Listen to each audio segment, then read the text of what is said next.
So, gentlemen, we are now in unit number 3. That is narrative essays. What do you mean by that? What do we do in a narrative essay? In the narrative essay, we narrate something that happened in the past. Or we describe an action. An action here means a chain of actions one after the another. We describe the actions in a chronological order. Means we order it according to the time sequence. For example, a trip that you enjoyed very much. A foreign tour that you enjoyed. Or probably visiting someone in another country. Or in a very cool place like Obo or Boha, or something you liked very much, or a trip you enjoyed, or some sad incident. Probably a trip that changed to a nightmare. An accident or an incident that you felt very bad. That made you very sad and depressed. In the whole, you can say that it's an unforgettable experience. So here we are going to describe your personal experience and its results or effects on you. So now let's begin by briefly discussing the differences between a descriptive essay and a narrative essay. Descriptive essay is used to describe how a subject looks, smells, sounds, feels, and tastes. It requires adjectives and sensory languages. It gives readers a visual representation of the subjects being described.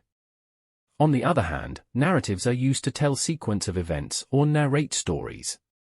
This type of essay requires following the chronological ordering of events and uses sequence as well as transitional devices. So to summarize, the purpose of a descriptive essay is to describe a place or a person or a thing. There is no specific order to describe the given stuff.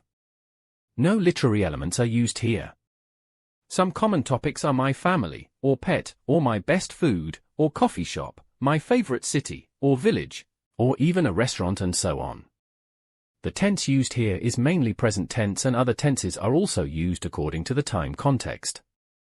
However, narrative essays narrate an incident or an event or an experience that happened in the past. Here we narrate the action in chronological order. Literary elements like plot, dialogues, characters are used. Topics of such essays are like an unforgettable day, an experience that changed my life, a trip I enjoyed the most, an accident or illness I had, and so. Here we used past tense as the main tense because we narrate something happened in the past. Anyhow, we will be using the present perfect and the other tenses also according to the requirement or context. Now let's have a look at the vocabulary. It's very important here to use subject-specific vocabulary.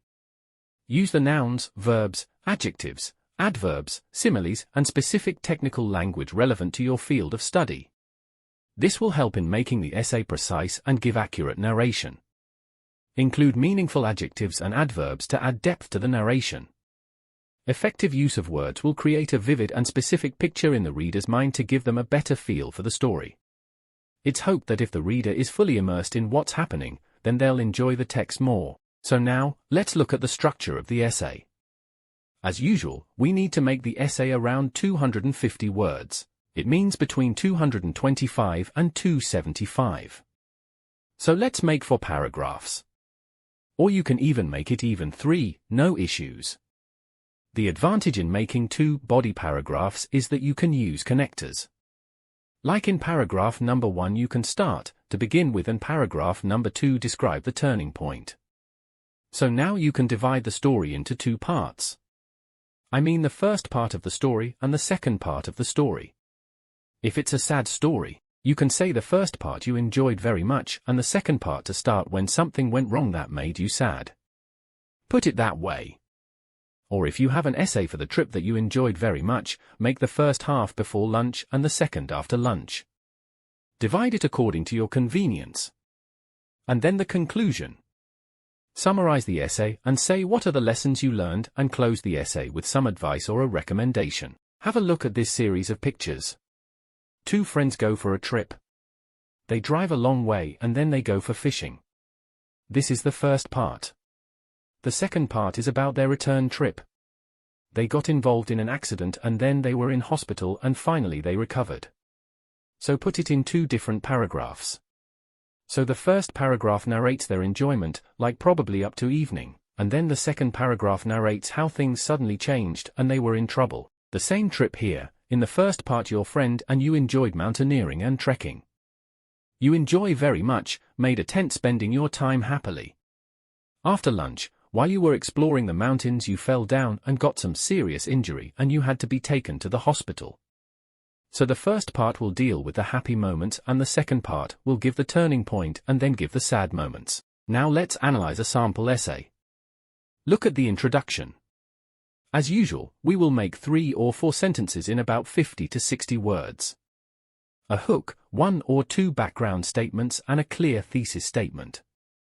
This introductory part is very important, and so make sure that the introduction is free of mistakes whatsoever. This is body paragraph 1. Start with a topic sentence and finish with a concluding sentence. A good concluding sentence will flow into the next paragraph. The topic sentence should be followed by the supporting sentences, which narrate the actions in a sequence according to the event's order. So, now comes body paragraph 2.